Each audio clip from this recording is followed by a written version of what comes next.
Welcome to The Explainer. So, let's jump right into this. What if I told you that one completely forgotten guy, living a quiet life in the ancient world, ended up holding the very last belongings of the Apostle Paul? And by doing so, he unknowingly became part of one of the most emotional final chapters in the entire Bible. Today, we're unearthing a historical mystery that's literally been hiding in plain sight. We're going to unpack the story of a man's name is just tucked away in the pages of Scripture. Yet his super brief appearance gives us an absolutely incredible window into the final days of history's most famous missionary. So it begs the question, right? Who exactly held onto Paul's final possessions? Now, out of all the famous names we recognize in the text, very few are as obscure but deeply intriguing as a guy named Carpus.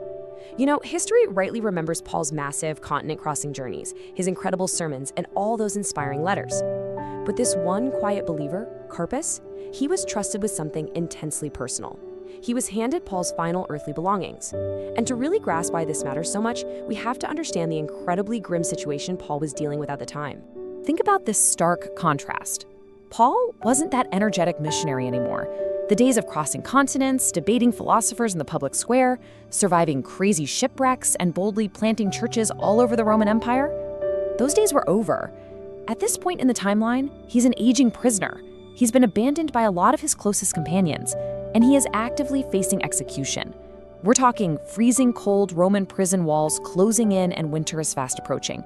So in that context, every single possession he asked for carried a desperate, profound meaning. Which brings us to the primary evidence. Writing from that freezing Roman cell, Paul gives Timothy a really heartfelt request in 2 Timothy 4:13. He says, "When you come, bring the cloak that I left with Carpus at Troas, also the books, and above all the parchments." Now, at first glance, you read that and think, okay, it's just a totally ordinary travel reminder, right? It sounds like, hey man, don't forget my coat, my books. Basically, the ancient equivalent of making sure you didn't leave your phone charger in the hotel room. But when we look a little closer, this one sentence actually unlocks an amazing story of friendship, trust, and real character. Because here's a crazy fact for you. The number one, Carpus is mentioned exactly one time in the entire text. Just one time. We don't know what he did for a living. We don't know a thing about his family yet. This single mention proves he was a man whose integrity had been seriously tested. Think about it. In an era long before secure storage units or postal services, leaving your most valuable, irreplaceable items behind meant you needed absolute, rock-solid confidence in a person's character. So let's play detective for a minute. Let's zoom in on this verse like an archaeological dig and dissect exactly what Paul left behind in Troas and see why it required a guy of Carpus's caliber to guard it all. Let's run through exactly what was on that ancient packing list. First up, the cloak. And this was definitely not a fashion statement. Roman prisons were notoriously freezing, damp, and just miserable. A heavy winter cloak literally meant the difference between staying warm or catching a deadly illness. It's kind of a humbling reminder that even Christianity's greatest apostles dealt with basic, ordinary human needs. Faith didn't eliminate Paul's physical discomfort, right? It just gave him the strength to endure it. Second, the books. Now, scholars debate exactly what these were, maybe Old Testament scrolls or personal notes, but it clearly shows Paul's drive for continued spiritual and mental study right up to the very end. And third, the parchments. These were absolutely priceless, highly durable records made from animal skins. And here is the absolutely crucial point. Notice the specific phrasing Paul uses, above all the parchments. Wow. Those words reveal a massive sense of urgency. These parchments were way more durable than your standard papyrus. They might have been copies of scripture, legal documents, personal letters, or just highly valuable ministry records. We can't know with 100% certainty, but Paul clearly saw them as irreplaceable, and Carpus had faithfully preserved them. Just imagine the sheer weight of that responsibility. Months had probably passed since Paul left Troas, and Carpus is there carefully safeguarding every single item, having no idea when, or honestly even if, Paul would ever ask for them again. And you know, this brilliantly illustrates a fascinating reality about early church teamwork. We tend to view biblical history as this collection of individual superstars, but the early church, it actually functioned as a deeply connected, boots-on-the-ground network of dependable partnerships. Even the strongest leaders, like Paul, desperately needed dependable friends. Sure, Paul had boldly preached in front of rulers, but in his final, darkest days, his actual survival and his legacy depended completely on the quiet faithfulness of other people.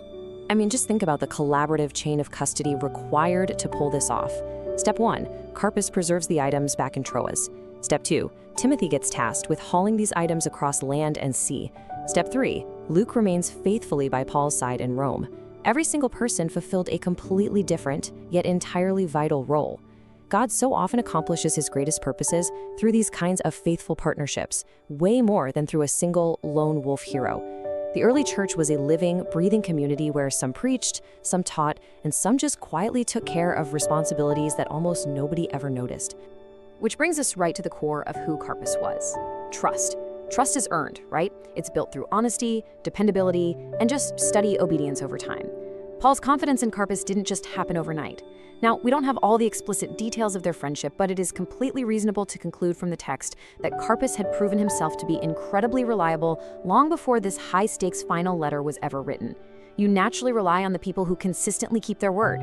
Long before anyone is called into highly visible leadership, their character is almost always developed in the shadows, through unseen faithfulness. It echoes that ancient principle: whoever is faithful with little will also be faithful with much. And Carpus illustrates this perfectly.